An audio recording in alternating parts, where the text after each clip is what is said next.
श्री दुर्गा सप्तशती अध्याय 8 रक्तबीज वध। मैं अनिमा आदि सिद्धिमयी किरणों से आवृत भवानी का ध्यान करता हूँ। उनके शरीर का रंग लाल है, नेत्रों में करुणा लहर रही है तथा हाथों में पाश, अंकुश, वाण और धनुष शोभा पाते हैं। ऋषि कहते हैं, चंड और मुंड नामक दैत्यों के मारे जाने तथा बहुत सी सेना का संहार हो जाने पर दैत्यों के राजा प्रतापी शुंभ के मन में बड़ा क्रोध हुआ और उसने दैत्यों की संपूर्ण सेना को युद्ध के लिए कूच करने की आज्ञा दी। वो बोला, आज उद्यायुद्ध नाम के 86 दैत्य सेनापति अपनी सेनाओं के साथ युद्ध के लिए प्रस्थान करे। कंबू नाम वाले दैत्यों के 84 सेना नायक अपनी वाहिनी से घिरे हुए यात्रा करें। 50 कोटि वीर कुल के और 100 ध्रुम कुल के असुर सेनापति मेरी आज्ञा से सेना सहित कूच करे। कालक, दौहार्द, मौर्य और कालकेय असुर भी युद्ध के लिए तैयार हो मेरी आज्ञा से तुरंत प्रस्थान करे। भयानक शासन करने वाला असुर राज शुंभ इस प्रकार आज्ञा दे सहस्त्रों बड़ी बड़ी सेनाओं के साथ युद्ध के लिए प्रस्थित हुआ। उसकी अत्यंत भयंकर सेना आती देख चंडिका ने अपने धनुष की टंकार से पृथ्वी और आकाश के बीच का भाग गुंजा दिया। राजन, तदंतर देवी के सिंह ने भी बड़े जोर जोर से दहाड़ना आरंभ किया। फिर अंबिका ने घंटे के शब्द से उस ध्वनि को और भी बढ़ा दिया। धनुष की टंकार, सिंह की दहाड़ और घंटे की ध्वनि से संपूर्ण दिशाएं गूंज उठी। उस भयंकर शब्द से काली ने अपने विकराल मुख को और भी बढ़ा लिया तथा इस प्रकार वे विजयिनी हुई। उस तुमुल नाद को सुनकर दैत्यों की सेनाओं ने चारों ओर से आकर चंडिका देवी, सिंह तथा काली देवी को क्रोधपूर्वक घेर लिया। राजन, इसी बीच में असुरों के विनाश तथा देवताओं के अभ्युदय के लिए ब्रह्मा, शिव, कार्तिकेय, विष्णु तथा इंद्र आदि देवों की शक्तियाँ जो अत्यंत पराक्रम और बल से संपन्न थी, उनके शरीरों से निकलकर उन्हीं के रूप में चंडिका देवी के पास गई।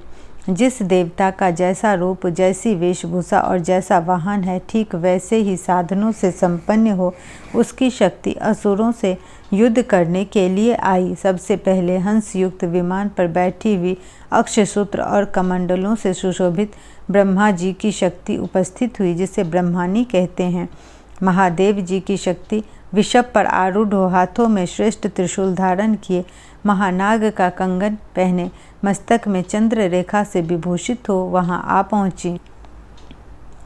कार्तिकेय जी की शक्ति रूपा जगदम्बिका उन्हीं का रूप धारण किए श्रेष्ठ मयूर पर आरूढ़ हो, हाथ में शक्ति लिए दैत्यों से युद्ध करने के लिए आई। इसी प्रकार भगवान विष्णु की शक्ति गरुड़ पर विराजमान हो, शंख, चक्र, गदा, शांग, धनुष तथा खड्ग हाथ में लिए वहां आई। अनुपम यज्ञ वाराह का रूप धारण करने वाले श्री हरि जो शक्ति हैं, वह भी वाराह शरीर धारण करके वहां उपस्थित हुई। नरसिंही शक्ति भी नरसिंह के समान शरीर धारण करके वहां आई।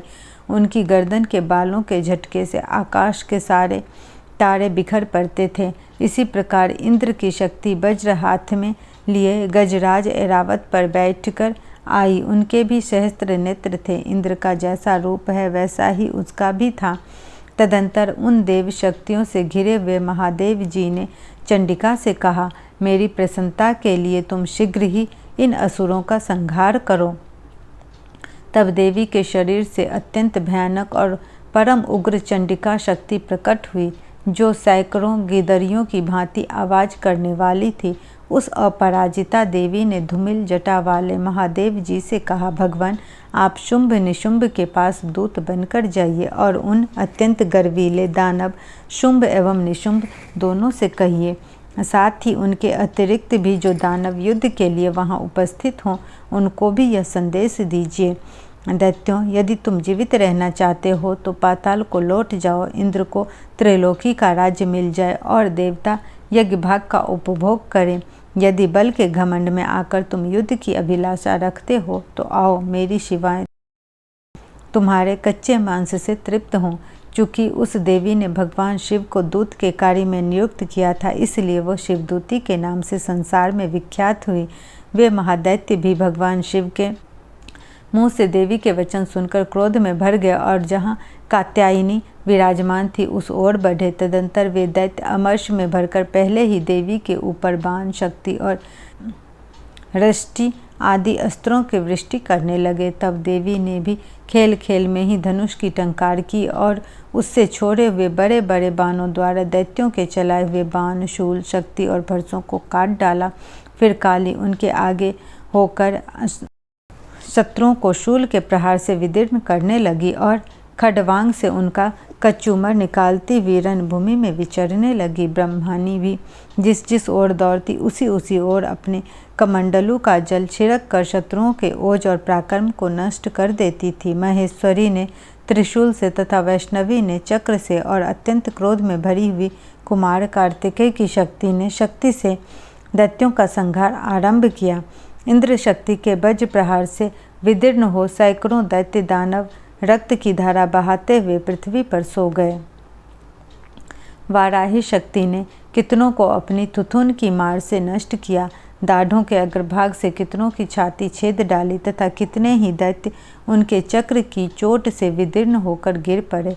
नरसिंही भी दूत दूसरे महादैत्यों को अपने नखों से विदीर्ण करके खाती और सिंहनाद से दिशाओं एवं आकाशों को गुंजाती हुई युद्ध क्षेत्र में विचरने लगी। कितने ही असुर शिवदूती के प्रचंड अट्टहास से अत्यंत भयभीत हो पृथ्वी पर गिर पड़े और गिरने पर उन्हें शिवदूती ने उस समय अपना ग्रास बना लिया।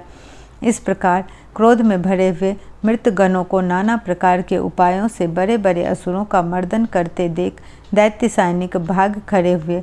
मातृगणों से पीड़ित दैत्यों को युद्ध से भागते देख रक्त बीज नामक महादैत्य क्रोध में भर गया। क्रोध में भरकर युद्ध करने के लिए आया। उसके शरीर से जब रक्त की बूंद पृथ्वी पर गिरती तब उसी के समान शक्तिशाली एक दूसरा महादैत्य पृथ्वी पर पैदा हो जाता। महासुर रक्त बीज हाथ में गदा लेकर इंद्र शक्ति के साथ युद्ध करने लगा। तब इंद्री ने अपने वज्र से रक्त बीज को मारा। वज्र से घायल होने पर उसके शरीर से बहुत सा रक्त चूने लगा और उससे उसी के समान रूप तथा पराक्रम वाले योद्धा उत्पन्न होने लगे। उसके शरीर से रक्त की जितनी बूंदें गिरी उतने ही पुरुष उत्पन्न हो गए। वे सब रक्त बीज के समान ही वीर्यवान, बलवान और पराक्रमी थे। वे रक्त से उत्पन्न होने वाले पुरुष भी अत्यंत भयंकर अस्त्र शस्त्रों का प्रहार करते हुए वहां मातृगणों के साथ घोर युद्ध करने लगे। पुनः वज्र के प्रहार से जब उनका मस्तक घायल हुआ तब रक्त बहने लगा और उससे हजारों पुरुष उत्पन्न हो गए। वैष्णवी ने युद्ध में रक्त बीज पर चक्र का प्रहार किया तथा इंद्री ने उस दैत्य सेनापति को गदा से चोट पहुंचाई। वैष्णवी के चक्र से घायल होने पर उसके शरीर से जो रक्त बहा और उससे जो उसी के बराबर आकार वाले सहस्त्रों महादैत्य प्रकट हुए, उसके द्वारा संपूर्ण जगत व्याप्त हो गया। कौमारी ने शक्ति से, वाराही ने खड्ग से और महेश्वरी ने त्रिशूल से महादैत्य रक्त बीज को घायल किया। क्रोध में भरे हुए उस महादैत्य रक्त बीज ने भी गदा से सभी मातृ शक्तियों पर पृथक पृथक प्रहार किया। शक्ति और शूल आदि से अनेक बार घायल होने पर जो उसके शरीर से रक्त की धारा पृथ्वी पर गिरी, उससे भी निश्चय ही सैकड़ों असुर उत्पन्न हुए। इस प्रकार उस महादैत्य के रक्त से प्रकट हुए असुरों द्वारा संपूर्ण जगत व्याप्त हो गया। इससे उन देवताओं को बड़ा भय हुआ। देवताओं को उदास देख चंडिका ने काली से शीघ्रतापूर्वक कहा, चामुंडे, तुम अपना मुख और भी फैलाओ। तब मेरे शस्त्रपात से गिरने वाले रक्त बिंदुओं और उनसे उत्पन्न होने वाले महादैत्यों को तुम अपने इस उतावले मुख से खा जाओ। इस प्रकार रक्त से उत्पन्न होने वाले महादैत्यों का भक्षण करती हुई तुम रण में विचरती रहो। ऐसा करने से उस दैत्य का सारा रक्त छीन हो जाने पर वह स्वयं में भी नष्ट हो जाएगा। उन भयंकर दैत्यों को जब तुम खा जाओगी तब दूसरे नए दैत्य उत्पन्न नहीं हो सकेंगे। काली से यूँ कहकर चंडिका देवी ने शूल से रक्त बीज को मारा और काली ने अपने मुख में उसका रक्त ले लिया। तब उसने वहाँ चंडिका पर गदा से प्रहार किया, किंतु उस गदापात ने देवी को तनिक भी वेदना नहीं पहुँचाई। रक्त बीज के घायल शरीर से बहुत सा रक्त गिरा, किंतु ज्यों ही वो गिरा त्यों ही चामुंडा ने उसे अपने मुख में ले लिया।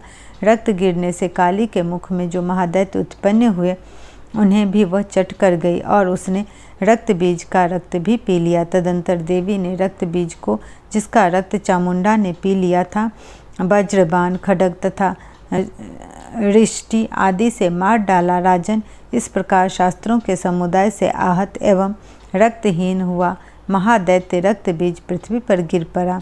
नरेश्वर, इससे देवताओं को अनुपम हर्ष की प्राप्ति हुई और मातृगण उन असुरों के रक्तपान के मद से उद्दत सा होकर नृत्य करने लगे।